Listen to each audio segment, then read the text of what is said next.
경악할 일이 벌어지고 있습니다. 도쿄 외무성 엘리트였던 일본 여성이 모든 것을 버리고 한국으로 탈출해서 충격을 주고 있는데요. 서울에서 처음 느낀 따뜻한 바닥이 그녀의 운명을 바꿔놓았다고 합니다. 왜 일본 외교관 여성은 한국을 선택했을까요? 그리고 도대체 무슨 일이 일어났기에 일본이 발칵 뒤집혔을까요? 지금부터 그 놀라운 이야기를 풀어보겠습니다.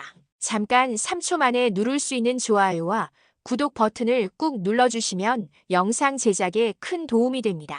그럼 바로 사연 시작하겠습니다. 안녕하세요. 저는 미나미 하루카입니다.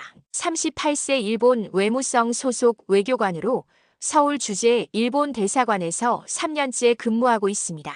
도쿄 출신이지만 지금은 서울 한복판에서 살고 있죠. 외교관이라는 직업은 조국을 대표한다는 자부심이 컸습니다. 적어도 카와시마 부대사가 부임하기 전까지는요. 외무성 입사 후 10년간 저는 국가를 위해 헌신했습니다. 한일 무역 협상에서 일본 측 실무대표로 참여해 우리 기업들에게 유리한 조건을 이끌어냈을 때 당시 카와시마 외무차관은 저를 미래가 촉망되는 외교관이라 칭찬했죠. 그는 제 멘토였고 그의 냉철한 판단력과 국익을 위한 헌신은 제가 닮고 싶은 모습이었습니다. 대학 시절부터 외교관을 꿈꿨던 저는 그의 지도 아래 빠르게 성장했어요. 야근을 마다하지 않고 국제회의 자료를 준비하던 날들, 카와시마 차관은 늘 국가는 자네 같은 인재를 필요로 하네라며 격려해 주셨습니다.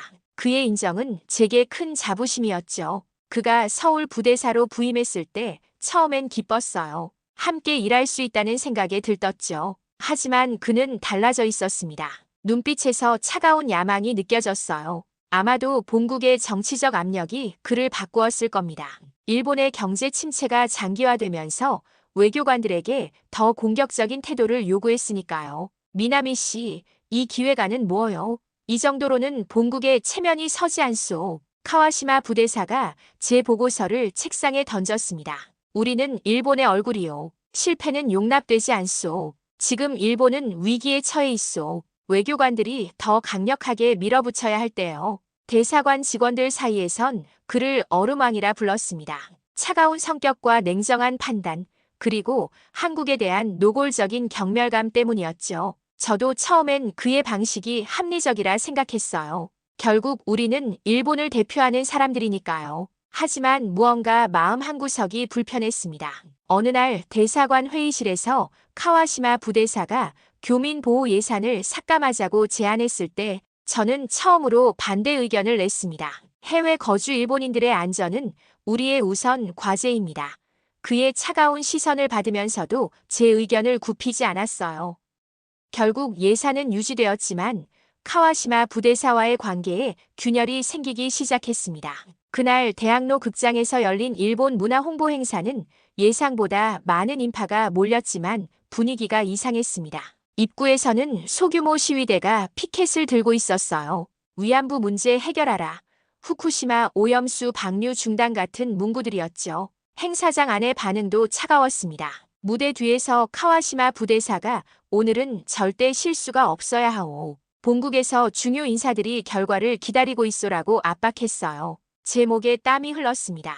이 행사는 제가 주도적으로 기획한 것이었고 실패하면 제 책임이 될 테니까요. 일본은 과거를 직시하고 책임지는 자세가 필요하지 않을까요? 질의응답 시간에 한 대학생이 날카로운 질문을 던졌습니다. 카와시마 부대사의 시선이 저를 향했어요. 회의에서 결정된 대로라면 일본은 이미 충분한 사과와 보상을 했다고 답해야 했습니다. 외교적 수사로 얼버무리려는 순간 옆에 있던 한국인 통역사 이지연이 작게 속삭였죠. 솔직하게 말씀하세요. 한국은 시민을 국가보다 먼저 생각하는 나라입니다. 그 말이 제 귀에 꽂혔습니다. 시민을 국가보다 먼저요. 일본에서는 상상도 못할 개념이었어요. 우리는 항상 국가를 위해 개인이 희생해야 한다고 배워왔으니까요. 저도 그런 교육을 받고 그렇게 살아왔습니다. 제 머릿속에서는 격렬한 갈등이 일어났어요. 지금까지 지켜온 외교관의 원칙과 제 양심 사이에서 선택해야 했습니다. 제 시선이 관객석을 향했습니다. 호기심 어린 젊은 눈동자들이 제 대답을 기다리고 있었어요. 역사 문제는 더 많은 대화가 필요하다고 생각합니다. 과거에 대한 올바른 인식 없이 진정한 미래 협력은 어렵죠. 정해진 답변에서 약간 벗어난 발언이었죠. 카와시마 부대사의 눈빛이 날카로워졌습니다. 젊은 관객들의 표정이 조금 밝아졌어요. 그들은 제 답변에 작은 박수를 보내주었습니다. 하지만 카와시마 부대사의 표정은 돌처럼 굳어 있었죠. 행사가 끝나고 그가 저를 불렀어요. 미나미 씨, 당신은 외교관 자격이 없소. 본국의 입장을 대변해야 할 사람이 왜 그런 약한 태도를 보이는지. 내가 당신을 발탁했던 것이 실수였나 보오. 자네를 신뢰했는데 이렇게 배신당하다니. 그의 말은 화살처럼 가슴에 꽂혔습니다. 존경했던 사람에게서 들은 실망의 말이었으니까요. 저는 고개를 숙였지만 제 마음속에서는 작은 불꽃이 타오르기 시작했습니다. 정말 국가를 위한다는 것은 무조건적인 복종인가? 대사관으로 돌아오는 길 갑자기 도쿄에서 긴급 전화가 왔어요. 하루카 아버지가 쓰러지셨어. 병원에 계셔. 어머니의 떨리는 목소리에 심장이 얼어붙었습니다. 순간 모든 생각이 멈췄어요. 아버지는 70대 초반이지만 건강하셨어요. 월드컵 때마다 일본 국가대표팀 유니폼을 입고 응원하던 분이셨습니다. 난방비가 너무 올라서 집에 난방을 제대로 못 틀었더니 체온이 떨어져서 어머니의 말씀에 가슴이 무너졌습니다. 일본의 에너지 정책 변화로 전기요금이 3배나 올랐다는 뉴스를 보았지만 그것이 이렇게 직접적으로 가족에게 영향을 미칠 줄은 몰랐어요. 특히 노인들에게는 치명적인 정책이었습니다. 긴급 휴가를 신청하자 카와시마 부대사는 냉정하게 거절했어요. 중요한 시기에 개인 사정으로 자리를 비울 수 없소. 내일은 일한 경제협력 사전회의가 있소. 전화로 안부나 전하시오. 눈물이 차올랐지만 참았습니다. 회의실을 나와 화장실에서 고개를 숙이고 눈물을 흘렸어요. 이럴 때 저를 도와줄 사람은 아무도 없었습니다. 하지만 제가 잠시 창문 밖을 바라보고 있을 때 이지연이 제게 다가왔어요. 괜찮으세요? 무슨 일 있나요? 망설임 끝에 상황을 설명했습니다. 이지연은 잠시 생각하더니 제가 도와드릴게요라고 말했어요. 그날 저녁 그녀의 도움으로 비밀리에 휴가를 내고 인천공항으로 향했습니다. 공항에서 서울역까지 가는 공항철도는 따뜻했습니다. 한겨울인데도 승객들은 두꺼운 패딩을 벗고 있었어요. 어떤 노인분은 얇은 옷차림으로도 편안하게 앉아 신문을 읽고 계셨습니다. 한국의 대중교통은 이렇게 따뜻한데 왜 일본은 달랐을까요? 도쿄에 도착했을 때 느낀 첫 감각은 차가움이었습니다. 서울과 비슷한 위도인데도 체감 온도가 달랐어요. 공항에서 나오자마자 차가운 바람에 몸이 떨렸습니다. 지하철은 난방이 거의 되지 않아 승객들이 몸을 떨고 있었죠. 어떤 노인은 담요를 무릎에 덮고 있었고 어린아이들은 엄마에게 추워요라고 속삭이고 있었습니다. 병원에 도착하자 더 큰 충격이 기다리고 있었습니다. 병실조차 제대로 난방이 되지 않아 아버지는 여러 겹의 담요를 덮고 계셨어요. 창문 주변에는 결로 현상으로 물방울이 맺혀 있었고 바닥은 차가웠습니다. 저체온증이에요. 다행히 큰 합병증은 없지만 노인분들은 체온 관리가 중요해요. 요즘 이런 환자가 너무 많아요. 의사의 말에 분노가 치밀었습니다. 구조적 문제로 인한 인재였어요. 옆 침대에선 80대 할아버지가 밤사이 체온 저하로 사망한 충격적인 일이 벌어졌어요. 가족들의 오열이 병실을 채웠습니다. 간호사는 담담하게 말했어요. 이번 겨울엔 이런 케이스가 벌써 10건째예요. 일본이 어떻게 이렇게 됐니? 아버지가 힘없이 물으셨어요. 에너지 가격이 너무 올라서 병원도 난방을 줄인다더구나. 내가 한국에 있어서 다행이야. 거기선 이런 일 없지. 그 말씀에 가슴이 먹먹해졌습니다. 언제부터 일본이 이렇게 된 걸까요? 효율성과 긴축만을 강조하다 보니 사람의 생명과 존엄성이 뒷전으로 밀려난 것 같았어요. 무자비한 효율성 추구, 국민보다 국가 재정을 우선시하는 정책의 결과였습니다. 아버지의 상태가 호전된 후 도쿄의 제 관사로 돌아왔습니다. 문을 열자마자 실내 온도계가 눈에 들어왔어요. 5도, 숨이 하얗게 나왔습니다. 급히 난방을 켰지만 청구서를 보니 이미 40만 원이 넘는 공과금이 나와 있었어요. 일본의 평균 월급을 생각하면 감당하기 어려운 금액이었습니다. 관사에는 추위를 막기 위한 특별한 장치가 없었어요. 바닥은 차갑고 벽은 얇았습니다. 서울 원룸에서는 느끼지 못했던 불편함이었죠. 따뜻한 온돌 바닥이 그리웠어요. 휴대폰을 켜자 카와시마 부대사의 메시지가 있었습니다. 무단 결근은 엄중문책하겠소. 즉시 귀임하시오. 심장이 쿵쾅거렸어요. 그의 압박이 점점 강해지고 있었습니다. 잠시 인터넷을 검색하다가 블로그에서 대한민국은 기온보다 마음이 따뜻한 나라라는 글을 읽었습니다. 한국에 살면서도 미처 느끼지 못했던 것들이 글에 적혀 있었어요. 공동주택 중앙난방 시스템, 지역난방, 온돌문화. 추운 겨울을 이겨내기 위한 한국인들의 지혜였습니다. 한국의 온돌은 단순한 난방 시스템이 아니라 공동체를 위한 문화적 장치이다. 가장 약한 사람도 따뜻하게 지낼 수 있도록 사회가 설계되어 있다. 블로그 글 한 구절이 제 마음을 흔들었어요. 눈시울이 뜨거워졌어요. 외교관으로서 국위 선양만 생각했지 정작 국민의 삶은 보지 못했던 겁니다. 한국과 일본, 겉으로는 비슷해 보이지만 시민을 대하는 방식이 근본적으로 달랐어요. 진정한 국력은 약자를 얼마나 보호하는지에서 나오는 게 아닐까요? 서울로 돌아오자마자 카와시마 부대사에게 불려갔습니다. 그의 사무실 문턱을 넘는 순간 눈에 띄게 차가운 공기를 느꼈어요. 창문 밖에는 눈이 내리고 있었지만 실내의 냉기는 그보다 더했습니다. 미나미, 자네 정신이 있는가? 중요한 시기에 무단 이탈이라니. 그는 책상을 내리쳤어요. 본국에서는 자네에 대한 조사가 시작되었소. 정보 유출 의혹이야. 요즘 자네가 한국인들과 너무 가깝게 지내는 것 같소. 무슨 말씀이신지 무척 당황스러웠습니다. 정보 유출이라니 터무니없는 혐의였어요. 행사장에서 한국인 통역사와 나눈 대화가 있었지. 내부 정보를 유출했다는 제보가 들어왔소. 카와시마의 입꼬리가 비웃듯 올라갔어요. 증거는 내가 수집 중이니 행동 하나하나 조심하시오. 일본에 대한 충성심을 증명해 보이시오. 사무실을 나오는 순간 다리에 힘이 풀렸습니다. 벽에 기대어 서서 심호흡을 했어요. 그가 원하는 건 제가 스스로 물러나는 것이었습니다.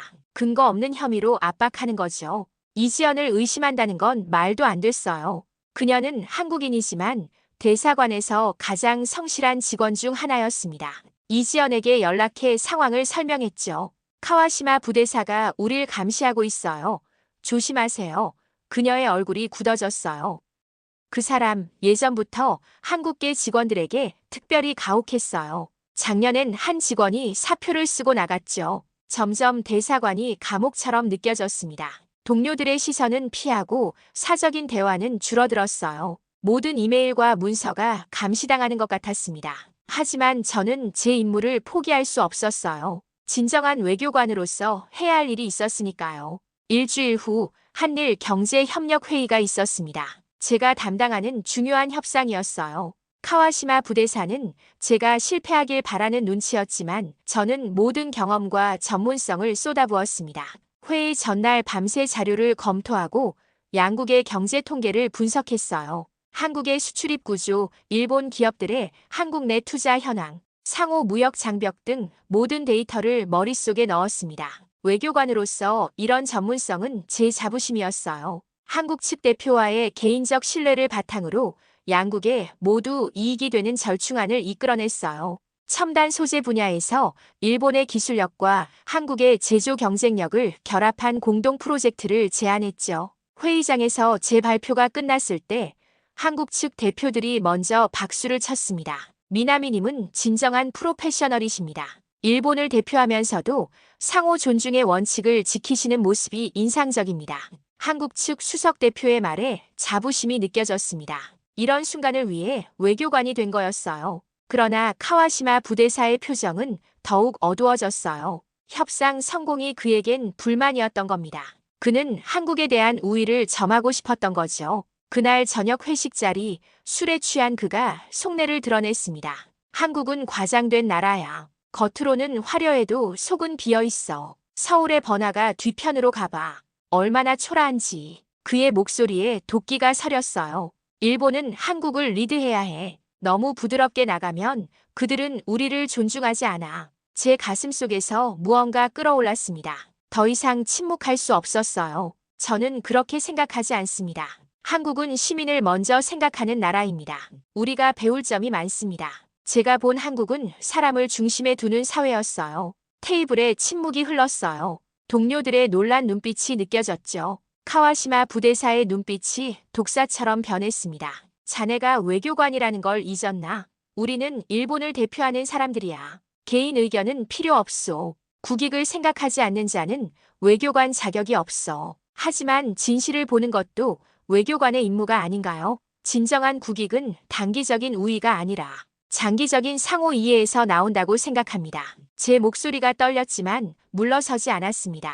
카와시마 부대사가 잔을 내려놓았어요. 미나미, 자네 경력은 여기서 끝이오. 내일부터 자네의 모든 권한은 정지되고 본국으로 소환될 걸세. 그날 이후 대사관 내 제 위치는 완전히 달라졌습니다. 회의에서 배제되고 중요 문서에 접근이 차단되었죠. 사무실도 지하 창고 옆 작은 방으로 옮겨졌어요. 동료들도 저를 피했습니다. 카와시마 부대사의 미움을 사는 것은 자살 행위나 다름없었으니까요. 하루는 예정된 일정으로 한국의 대학병원에서 외국인 진료 시스템을 취재하던 한국 기자 김민준을 만났습니다. 카와시마 부대사는 이 인터뷰를 거절하려 했지만 대사가 직접 허락해서 참여하게 되었어요. 저는 일본 외교관으로서 공식 인터뷰에 응했죠. 예상 질문들에 준비된 답변을 하고 있었는데 갑자기 민준이 예상치 못한 질문을 던졌어요. 그럼 미나미님은 일본으로 돌아가실 계획인가요? 단순한 질문이었지만 제 안에서 무언가 흔들렸습니다. 일본으로 돌아간다는 건 추운 병실에 누운 아버지처럼 되는 것일까요? 냉혹한 시스템에 순응하는 것일까요? 잠시 침묵 후 진심을 말했어요. 언젠가는요. 하지만 한국에서 배울 것이 아직 많습니다. 특히 의료 시스템은 일본보다 환자 중심적인 것 같습니다. 한국은 노인 환자도 따뜻하게 보살피고 외국인에게도 차별 없는 의료 서비스를 제공합니다. 일본이 참고할 만한 점이 많죠. 그 인터뷰가 뉴스에 나오자 일본 우익신문에 제 인터뷰가 왜곡되어 실렸습니다. 친한파 외교관, 조국 비방이란 제목이었죠. 카와시마 부대사는 이 기회를 놓치지 않았어요. 저를 아프리카 작은 나라의 영사관으로 발령내는 좌천 인사를 진행했습니다. 더 충격적인 소식은 이지연이 전해주었어요. 하루카 씨, 카와시마 부대사가 당신 컴퓨터에 위장 증거를 심으려 한다는 얘기가 돌아요. 기밀 유출로 형사 고발할 준비를 하고 있대요. 온몸이 얼어붙었습니다. 단순한 좌천이 아니라 제 인생 자체를 파괴하려는 계획이었어요. 잠시 절망감에 빠졌지만 곧 마음을 다잡았습니다. 진정한 외교관은 국가를 위해 자신을 희생할 수 있어야 한다고 배웠지만 그것이 부당한 희생까지 감수하라는 의미는 아니었어요. 저는 결심했습니다. 더 이상 거짓된 삶을 살지 않기로요. 밤새 고민한 끝에 사표를 제출했습니다. 10년 넘게 쌓아온 커리어를 포기하는 것은 고통스러웠지만 제 양심에 따르는 선택이었어요. 사표 제출 다음 날 제가 진행했던 한일 경제협력 프로젝트에 한국 측 담당자가 연락해왔어요. 미나미님, 갑작스러운 사직 소식을 들었습니다. 한국에서의 계획은 어떻게 되나요? 그분은 제 전문성을 높이 평가하고 있었고 깜짝 놀랄 제안을 해주셨습니다. 서울대학교 국제관계학과에서 연구원 자리가 있습니다. 한일 관계를 새로운 시각으로 연구할 수 있는 기회가 될 것입니다. 미나미님의 경험은 학생들에게 큰 자산이 될 거예요. 처음엔 믿기지 않았어요. 일본 외교관 출신이 한국 대학에서 일한다니. 하지만 이것이 제 새로운 길이 될 수도 있겠다는 생각이 들었습니다. 카와시마 부대사의 압박에서 벗어나 진정한 국제협력의 의미를 탐구할 수 있는 기회였으니까요. 면접에서 교수님들이 물었어요. 왜 외교관 경력을 포기하고 학업을 선택했나요? 특히 한국에서요. 솔직하게 대답했습니다. 국가보다 시민이 우선되는 나라를 알고 싶었습니다. 제가 섬겨야 할 건 추상적인 국가가 아니라 살아 숨쉬는 사람들이라는 걸 깨달았어요. 한국에서 봤던 의료 시스템, 사회 안전망, 그리고 공동체 의식은 저에게 깊은 인상을 남겼습니다. 교수님들은 제 솔직함과 전문성에 주목해 주셨어요. 미나미 씨의 관점은 양국 관계를 새롭게 볼 수 있는 기회를 제공할 것입니다. 당신의 경험은 이론과 실무를 연결하는 가교가 될 것입니다. 다행히 입학이 허가되었고 새로운 삶이 시작되었습니다. 학비는 모아둔 돈으로 해결했지만 생활비를 벌기 위해 아르바이트를 시작했죠. 동네 찜질방 청소였습니다. 처음에는 자존심이 상했어요. 일본 외교관 출신이 찜질방 청소를 한다니. 도쿄 친구들이 알면 어떻게 생각할까 두려웠습니다. 하지만 그곳에서 만난 사람들의 따뜻함이 저를 변화시켰어요. 어이, 일본 아가씨. 여기 좀 덥지? 물 마셔. 주인 할머니는 항상 제게 물을 건네주셨어요. 밥 먹었어? 안 먹었음 같이 먹자. 그 단순한 말 한마디가 얼마나 따뜻하게 느껴졌는지 모릅니다. 손님들도 외국인인 제게 친절하게 대해주셨어요. 일본에서 왔다고? 대단하네. 한국말 참 잘하네. 어르신들의 칭찬에 부끄러우면서도 기뻤습니다. 온돌방을 청소하며 한국의 따뜻함이 제 가슴에 스며들었어요. 바닥에서 올라오는 온기는 단순한 열기가 아니라 사람을 배려하는 문화의 결정체였습니다. 연구 주제로 한국의 사회적 온도라는 개념을 정립했어요. 물리적 온도가 아닌 사회가 구성원에게 제공하는 정서적, 제도적 따뜻함을 연구했습니다. 한국 사회가 어떻게 기술 발전과 인간적 가치를 조화시켰는지, 또 어떻게 전통적 공동체 의식을 현대 사회에 적용했는지 분석했어요. 한국의 정문화는 단순한 감정 교류가 아니라 사회 안전망으로 기능한다. 이 문장으로 시작된 제 논문은 국제학회에서 주목받았고 일본 학계에서도 관심을 보였어요. 대학에서의 생활은 제게 새로운 시각을 열어주었습니다. 학생들과 토론하며 그들의 신선한 관점을 배웠고 교수님들의 깊은 통찰력에 감탄했어요. 특히 인상적이었던 것은 한국 교육의 개방성이었습니다. 비판적 사고를 장려하고 권위에 맹목적으로 따르지 않는 문화였어요. 어느 날 도쿄에서 긴급 전화가 왔습니다. 하루카 어머니가 갑자기 쓰러지셨어. 빨리 와주렴. 아버지의 목소리가 떨렸어요. 또다시 가슴이 무너지는 느낌이었습니다. 다시 도쿄로 향했습니다. 병원에 도착하니 어머니는 중환자실에 계셨어요. 뇌출혈이었습니다. 수술이 필요하지만 대기자가 많아서 최소 한 달은 기다려야 합니다. 의사의 말에 절망감이 밀려왔어요. 한 달이면 너무 늦을 수도 있었습니다. 아버지는 화가 나 있었습니다. 내가 왜 일본을 버렸는지 알겠다. 의료 시스템이 이렇게 망가졌으니. 하지만 내 어머니까지 버리면 안 된다. 어떻게든 방법을 찾아야 해. 가슴이 찢어지는 듯한 아픔이 밀려왔어요. 잠시 고민하다 한국 병원 동료에게 연락했습니다.